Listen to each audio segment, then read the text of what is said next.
स्थिर नहीं रहती है, बेचारा बहुत परेशान। बचपन से माँ की उंगली पकड़ के सेंटर आते थे, आज वो 35-40 साल के हो गए, बहुत पक्का निश्चय बुद्धि, पर बेचारे की जॉब स्थिर नहीं। क्यों स्थिर नहीं? क्योंकि उसको झूठ पसंद नहीं। तो वो जहां भी देखता ना झूठ कुछ ऐसा चलता, उसकी बहस हो जाती, लड़ाई हो जाती, वो जॉब छोड़ देता। तो हम उसको बार बार समझाते, भैया कलयुग है, झूठ का बोलबाला है, छोड़ो ना उनको जो करना है। आप शांत बोल, दीदी मुझे बर्दाश्त ही नहीं होता है।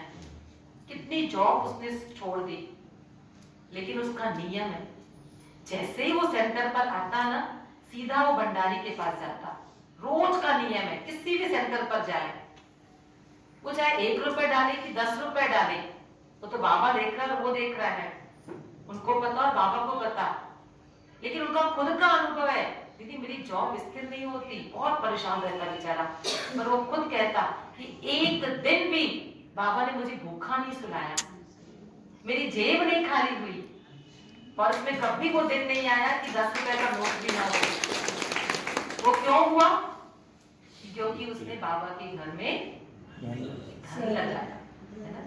तो आपको पता कि आप 1 रुपए डाल रहे हैं कि 10 रुपए डाल रहे हैं, लेकिन बाबा इसका इज्जा देता है। आप सभी पुराने भाई बहन अगर बैठे हैं तो आप सबको पता है कि ज्ञान सरोवर 1 रुपए में बना। सुना ना? सुना? अब 1 रुपए अगर आप किसी को कहेंगे तो हंसेंगे, 1 रुपए में इतना सुंदर ज्ञान सरोवर। देखो, प्लेन जमीन में मकान बनाना और पहाड़ को तोड़ के मकान बनाना फर्क है ना। इतने बड़े बड़े पहाड़ों को तोड़ के इतने सुंदर, अभी भी किसी रूम में हम जाते हैं ना तो रूम के अंदर ही पहाड़ मिलता है, उसको ऐसे ढक दिया गया है ना। तो 1 रुपए का सहयोग, दादी प्रकाश मणि जी ने उस टाइम पे कहा था कि इतना बड़ा मेरा परिवार है और हर कोई अगर भंडारी में केवल 1 रुपए डाले तो बताते हैं कि एक दिन में 14 लाख रुपए आ गया। कैसे आया? कैसे आया? अभी आपको बोला जाए कि रिट्रीट बन रहा है, आपकी ओर से 50,000, आपकी ओर से 10,000, आपकी ओर से 20,000, कल से आप आना छोड़ देंगे। दीदी मांगती है उनसे पैसा। लेकिन अगर आपको कहा जाए कि हर एक का 1 रुपए का सहयोग, किसी को पता ही नहीं चलेगा, इतना सुंदर रिट्रीट बन जाएगा, है ना, और आपका भाग्य भी बन जाएगा, है ना, आपके सामने ही है ज्ञान सरोवर। तो कहने का भाव यही है कि हम बाबा के घर में जो लगाएंगे वो आपको डबल होकर के मिलेगा। एक माता का सत्य अनुभव में सुनाती हूँ कि बहुत बड़े परिवार की, सिंधी परिवार की, हम लोगों में अधिकांश पहले ज्वाइंट फैमिली हुआ करती थी। 3 भाई, 3 मंजिल का घर, सिंधी परिवार, ज्वाइंट फैमिली, हर काम की माता काम करने आने वाली। लेकिन उस माता की इतनी भावना कि सेंटर की सेवा मैं करूं। भले घर पे झाड़ू पोछा करने वाली माताएं आती हैं, बर्तन की माताएं आती हैं, पर सेंटर का भाग्य मैं बनाऊं। तो माता जी का नियम था कि सुबह रोज क्लास के पहले सेंटर आती, छोटा सेंटर 3 कमरे का। ये तो आजकल बाबा के बड़े बड़े सेंटर बन गए, शुरू में तो यज्ञ की स्थिति सबको पता है। तो वो क्लास के पहले आती और 3 कमरे का झाड़ू पोछा करती, फिर क्लास सुन के घर जाती। रोज का नियम था। ठंडी के दिन थे, दिसंबर जनवरी का महीना रहा होगा। माता जी को कमर दर्द था, बेल्ट पहन के भी आती थी। एक दिन बहुत ज्यादा उसको ठंड लग रही थी, दर्द बढ़ चुका था। बिस्तर में ही संकल्प आया कि आज ठंडी भी ज्यादा लग रही है, दर्द भी ज्यादा हो रहा है, अभी क्लास में नहीं जाती मैं, बाद में चली जाऊंगी। ठीक है, उसने सेवा तो मिस की, लेकिन भगवान के महावाक्य भी मिस किए। वो आराम से 9-10 बजे अपने हिसाब से जब सेंटर पहुंची, तब दीदी ने पूछा, कभी न गैप करने वाली, आज कोई खबर नहीं, कुछ नहीं, क्या बात है? लेट से आई सेंटर। माता ने बताया ऐसी ऐसी बात है। कहा ठीक है मुरली पढ़ लो। अब उसने सेवा मिस की, बाबा के महावाक्य मिस किए, बिना बताए, खबर भी नहीं थी। अब जब वो घर आई ना वापस, 10:30, 11, 11:30, 12, घड़ी का टिक टिक काटा आगे बढ़ता रहा। 12:30, 1 बजा, माता का सब्र खत्म हुआ। जो 11 और 11:30 के बीच थे, शांति पसंद नहीं है। ओम शांति। ओम शांति। ओम शांति। ओम शांति। ओम शांति। अब कुछ लगा ब्राह्मणों के बीच में बैठे हैं। परम सौभाग्य है हमारा, इस छोटी सी बच्ची को खुद सुनाने का मौका मिला। बड़े बड़े बैठे हैं, ये बड़ों की महानता है जो हमको आगे करते हैं।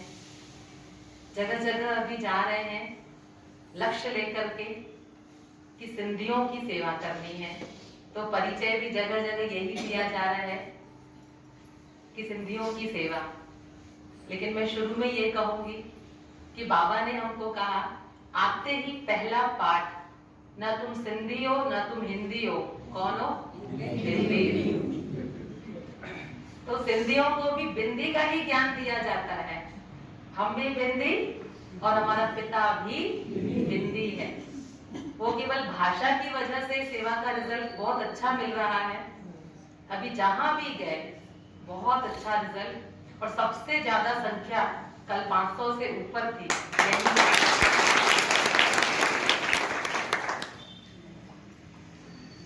जलगांव का नाम जैसे हम सुन रहे हैं, जैसे कहते हैं ना जल ही जीवन है, जल के बिना कुछ नहीं, कुछ है जल के बिना। तो सुन रहे हैं ना कि हर डिपार्टमेंट में हमारे समर्पित भाई जलगांव के हैं, क्योंकि जल के बिना कुछ होना ही नहीं है ना। तो पहले तो उतना पता नहीं था, कुछ गर्व नशा कुछ नहीं था, क्योंकि ज्ञान नहीं था। लेकिन जैसे ही ज्ञान मिला और जैसे ही संस्था के बारे में, यज्ञ के बारे में पता चला कि जिनके तन में परमात्मा आते हैं वो तन है सिंधी, सभी बोलेंगे वो तन है सिंधी। यज्ञ की शुरुआत हुई सिंध से, सारी दादियां सिंधी। तब मुझे जब धीरे धीरे हमको पता चला, यज्ञ में हम भी हिस्ट्री जानते गए, तो इतना बाबा के लिए थैंक्स निकलता था कि बाबा इस अंतिम जन्म में, संगम युग में, आपने लास्ट जन्म में सिंधी तन में मुझे ज्ञान दिया।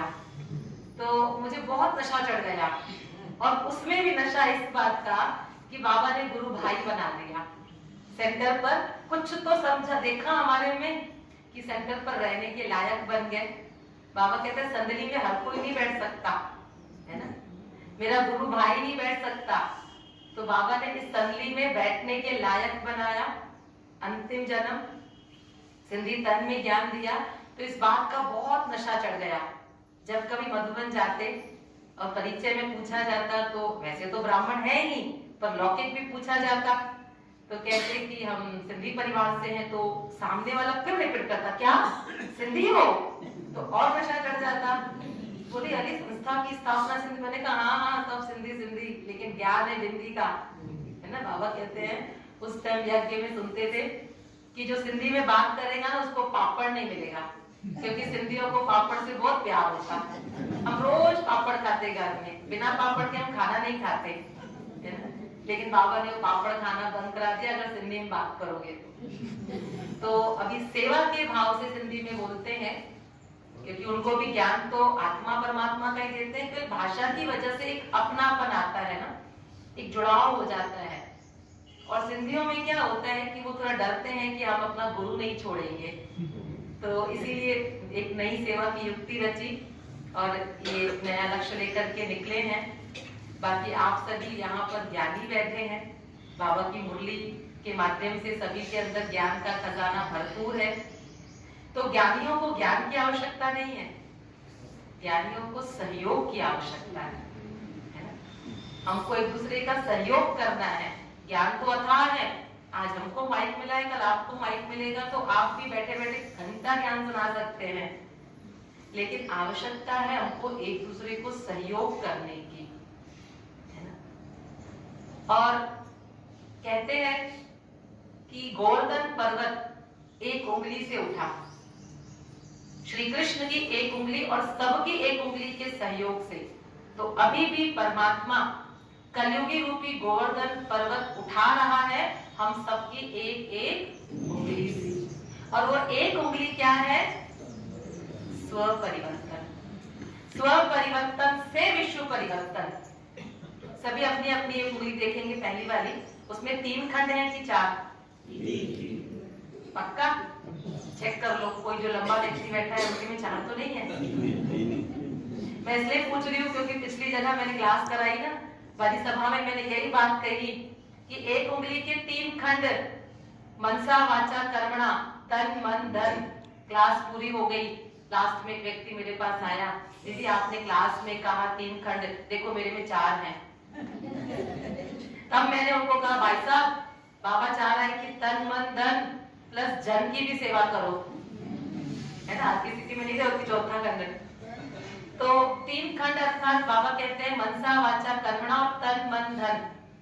बाबा के घर में, ये मेरा प्रैक्टिकल अनुभव है, किसी और का नहीं सुनाऊंगी, खुद का ही सुनाती हूँ, कि हम जो देते हैं ना वो डबल होके मिलता है। ये प्रैक्टिकल अनुभव। अगर आपने तन की सेवा की, बाबा के घर में तन की सेवा की, आपका तन कभी बीमार नहीं पड़ेगा। आप डॉक्टरों के चक्कर लगाते रहेंगे, बीमारी ठीक नहीं होगी, लेकिन बाबा के घर में तन की सेवा करके देख लीजिए, जो मंद बुद्धि वाला होता है ना वो भी बुद्धिमान बन जाता है। और कुछ नहीं, आप दीदी से पूछ के कि भाई अनाज साफ करना है, कि सब्जी साफ करनी है, कि कुर्सियां पोंछनी है, बहुत सेवा होती है, बस आपको आगे आना है। अगर तन स्वस्थ चाहते हैं तो, क्योंकि इंसान बहुत स्वार्थी है, करेंगे तब जब कुछ मिलेगा, तो तन स्वस्थ मिल रहा है ना, तो तन की सेवा। दूसरा आता है मन। जितना ज्यादा बाबा कहते हैं मनसा सेवा करेंगे, विष्णु को प्रकाश देंगे, आपका मन कभी बेचैन नहीं होगा। नहीं तो आपके पास सब कुछ है, मोटर गाड़ी बंगला कार ऐशो आराम सारी सुविधा है, लेकिन मन ही शांत नहीं है, मन ही बेचैन पड़ा है, तो साधन किस काम के। और कहते हैं ना, छोटी झोपड़ी हो, सूखी रोटी हो, पर मन की शांति हो, तो वो तब मिलेगी जब आप दूसरों के लिए मनसा सेवा करेंगे, तब आपका मन शांत रहेगा। और सबसे बड़ी सेवा मनसा सेवा है। तन से आप सब जगह नहीं पहुंच सकते हैं, सब जगह भाषण नहीं कर सकते हैं, ये तन की भी अपनी एक लिमिट है, लेकिन मन की लिमिट है क्या? यहाँ बैठे बैठे आप पूरे विश्व को प्रकाश दे सकते हैं। जब बाबा कहता है विश्व कल्याणकारी, वो इसी के लिए तो कहता कि मनसा में विश्व कल्याणकारी बनो, मनसा में आपकी सोच बेहद की हो, तो हद की सारी बातें खत्म हो जाएंगी। और तीसरा आता है धन। क्या करते हैं और आई थी ना सभी का, मैं भी वहाँ जाती हूँ, तो सब दरगाह के दुकान दिखते हैं, बोले बहन जी भी गए थे, तो बोले दरगाह के दुकान है वो।